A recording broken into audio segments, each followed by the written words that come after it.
आणखी एक मोठी बातमी समोर येत आहे. कुठेही जाऊन का पाहत रहा मराठी वार्ता.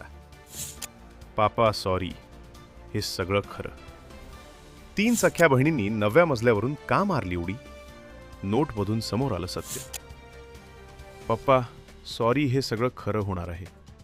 हे शब्द आहेत 3 अल्पवयीन सख्या बहिणींचे. नोटी लिहून तिघींनीही इमारतीच्या 9व्या मजल्यावरून उडी मारून आयुष्य संपवलं आहे.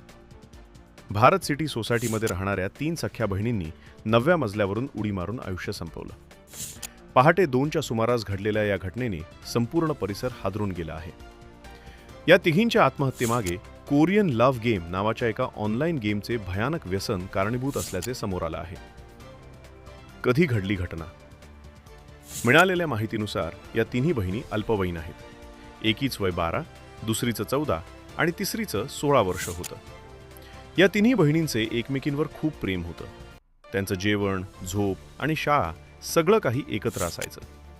पण गेल्या 2 वर्षांपासून या तिघींनी शाळेत जाणं बंद केलं होतं आणि त्या पूर्णपणे मोबाईलमधील टास्क आधारित कोरियन गेममध्ये अडकल्या होत्या. बुधवारी पहाटे 2 वाजता जेव्हा घरचे गाढ झोपेत होते, तेव्हा या तिघींनी आपल्या खोलीचा दरवाजा आतून बंद केला आणि बाल्कनीत स्टूल लावून तिघींनी उडी घेत आपलं आयुष्य संपवलं. चिठ्ठीत काय लिहिलंय? घटनेनंतर पोलिसांना एक चिठ्ठी सापडली आहे. या चिठ्ठीमध्ये मुलींनी एक मेसेज लिहून ठेवला आहे. या चिठ्ठीत लिहिलंय, मम्मी, बाबा, आम्हाला माफ करा. आता तुम्हाला कळेल की तुम्ही जो गेम आम्हाला सोडायला सांगत होता तो आम्हाला किती प्रिय होता. Korean lover game. या शब्दांनी हे स्पष्ट केलं की घरच्यांनी गेम खेळण्यापासून रोखलं होतं, पण त्याचं व्यसन इतकं टोकाचं होतं की त्यांनी आयुष्यापेक्षा गेमला जास्त महत्त्व दिलं. वडिलांची 2 लग्न आणि या घटनेचा तपास करताना एक वेगळी कौटुंबिक पार्श्वभूमीही समोर आली.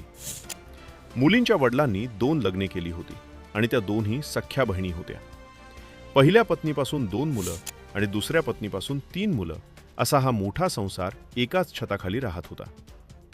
आत्महत्या केलेल्या 3 मुलींपैकी 2 धाकट्या पत्नीच्या तर एक थोरल्या पत्नीची मुलगी होती. पण घरात कधीही भेदभाव नव्हता. या तिघीही सख्या बहिणींप्रमाणेच वागायच्या आणि अखेर मृत्यूच्या दारातही त्या एकत्रच गेल्या. घटनेनंतर परिसरात खळबळ. या घटनेनंतर भारत सिटी सोसायटीतील रहिवाशांमध्ये भीतीचे आणि चिंतेचे वातावरण आहे. कोविड काळात मुलांना अभ्यासासाठी मिळालेला मोबाईल त्यांच्या जीवावर उठेल अशी कल्पनाही कोणाही केली नव्हती.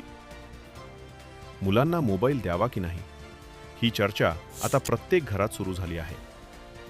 पोलीस या प्रकरणाचा अधिक तपास करत असून तो कोरियन लव्ह गेम नेमका कोणता होता आणि त्यात असे कोणते टास्क दिले जात होते याचा शोध घेतला जात आहे.